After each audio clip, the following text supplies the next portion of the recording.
There's no feeling more intense than starting over. If you deleted your homework the day before it was due, as I have, or if you left your wallet at home and you have to go back after spending an hour in the commute. If you won some money at the casino and then put all your winnings on red but it came up black. If you got your best shirt dry cleaned before a wedding and then immediately dropped food on it. If you won an argument with a friend and then later discovered that they just returned to their original view. Starting over is harder than starting up. If you're not ready for that, like if you've already had a bad day, then what you're about to go through might be too much. Feel free to go away and come back. I'll be here. Alright, thanks for coming with me on this trip. I'll understand if you have to take a break at any point. Just find a safe place to stop and quit the game. Don't worry, I'll save your progress, always, even your mistakes. This game is a homage to a free game that came out in 2002, titled Sexy Hiking. The author of that game was Jazzuo, a mysterious Czech designer who was known at the time as the father of B games. And B games are rough assemblages of found objects. Designers slap them together very quickly and freely, and they're often too rough and unfriendly to gain much of a following. They're built more for the joy of building them than as polished products. In a certain way, Sexy Hiking is the perfect embodiment of a B game. It's built almost entirely out of found and recycled parts, and it's one of the most unusual and unfriendly games of its time. In it, your task is simply to drag yourself up a mountain with a hammer. And that act of climbing, in the digital world or in real life, has certain essential properties that give the game its flavor. No amount of forward progress is guaranteed. Some cliffs are too sheer or too slippery. And the player is constantly, unremittingly in danger of falling and losing everything. Anyway, when you start Sexy Hiking, you're standing next to this dead tree that blocks the way to the entire rest of the game. It might take you an hour to get over that tree, and a lot of people never got past it. You prod and you poke at it, exploring the limits of your reach and your strength, trying to find a way up and over. And there's a sense of truth in that lack of compromise. Most obstacles in video game worlds are fake. You can be completely confident in your ability to get through them once you have the correct method or the correct equipment or just by spending enough time. In that sense, every pixelated obstacle in Sexy Hiking is real. The obstacles in Sexy Hiking are unyielding, and that makes the game uniquely frustrating. But I'm not sure Jazzuo intended to make a frustrating game. The frustration is just essential to the act of climbing, and it's authentic to the process of building a game about climbing. A funny thing happened to me as I was building this mountain. I'd have an idea for a new obstacle, and I'd build it, test it, and it would usually turn out to be unreasonably hard. But I couldn't bring myself to make it easier. It already felt like my inability to get past the new obstacle was my fault as a player rather than as a builder. Imaginary mountains build themselves from our efforts to climb them, and it's our repeated attempts to reach the summit that turns those mountains into something real. When you're building a video game world, you're building with ideas, and that can be like working with quickset cement. You mold your ideas into a certain shape that can be played with, and in the process of playing with them, they begin to harden and set until they're immutable, like rock. And at that point, you can't change the world. Not without breaking it into pieces and starting fresh with new ideas. For years now, people have been predicting that games would soon be made out of prefabricated objects, bought in a store and assembled into a world. And for the most part, that hasn't happened, because the objects in the stores are trash. I don't mean they look bad or that they're badly made, although a lot of them are. I mean they're trash in the way that food becomes trash as soon as you put it in the sink. Things are made to be consumed and used in a certain context, and once the moment is gone, they transform into garbage. In the context of technology, those moments pass by in seconds. Over time, we've poured more and more refuse into this vast digital landfill that we call the internet. It now vastly outnumbers and outweighs the things that are fresh and untainted and unused. When everything around us is cultural trash, trash becomes the new medium, the lingua franca of the digital age. And you can build culture out of trash. But only trash culture. Be games, be movies, be music, be philosophy. Maybe this is what digital culture is. A monstrous mountain of trash, the ash heap of creativity's fountain. A landfill with everything we ever thought of in it. Grand, infinite, and unsorted. There's 3D models of breakfast, Gen X's fanfic novels, scan magazines, green screen Shia LaBeouf, banned snuff scenes on LiveLeak. Facebook's got lifelike bots with unbranded adverts and candid shots of Kanye and Taylor Swift mashups, car crash epic failed GIFs, Russian dashcam vids, discussions of McRibs, discarded, forgotten, unrecycled, muddled, rotten, untitled. Everything's fresh for about 6 seconds, until some newer thing beckons, and we hit refresh. And there's years of persevering disappearing into the pile, out of style, out of sight. In this context, it's tempting to make friendly content that's gentle, that lets you churn through it but not earn it. Why make something demanding if it just gets piled up in the landfill, filed in with the bland things? When games were new, they wanted a lot from you. Daunting you, taunting you, resetting and delaying you. Players played stoically. Now everyone's turned off by that.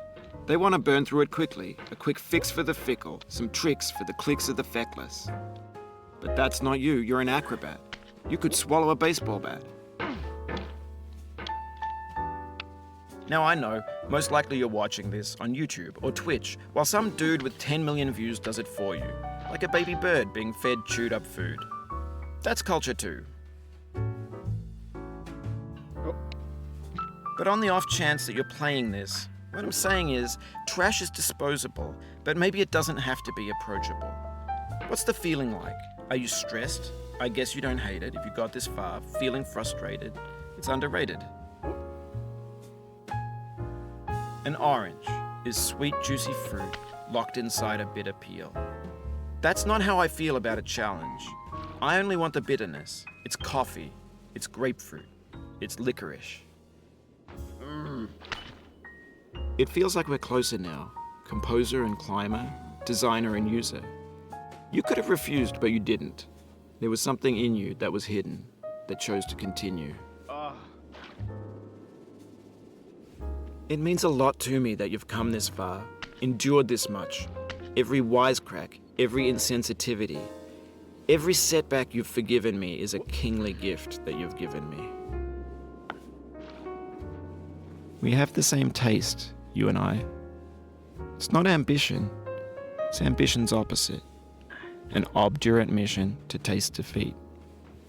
You'll feel bad if you win, so I put this snake in for you.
Have you thought about who you are in this?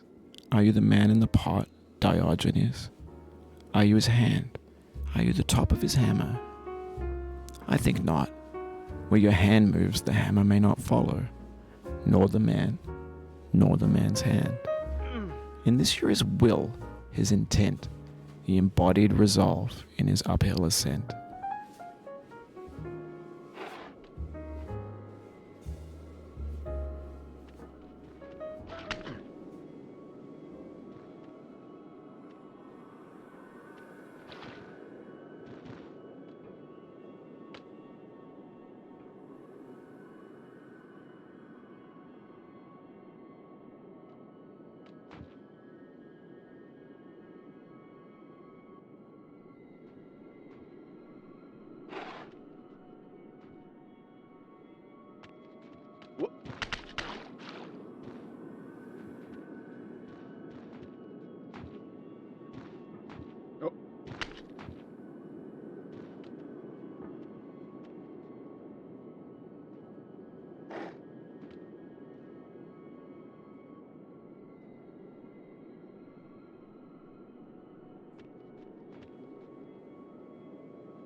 Now, you've conquered the ice cliff, the platforms, the church, and the rectory, the living room and the factory, the playground, the construction site, the granite rocks, and the lakeside. You've learned to hike. There's no way left to go but up, and in a moment I'll shut up. But let me say, I'm glad you came.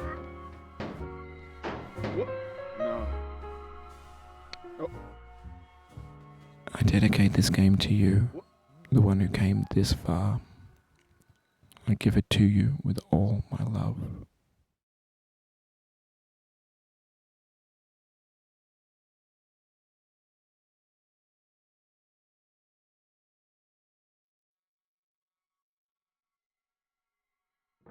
What? No.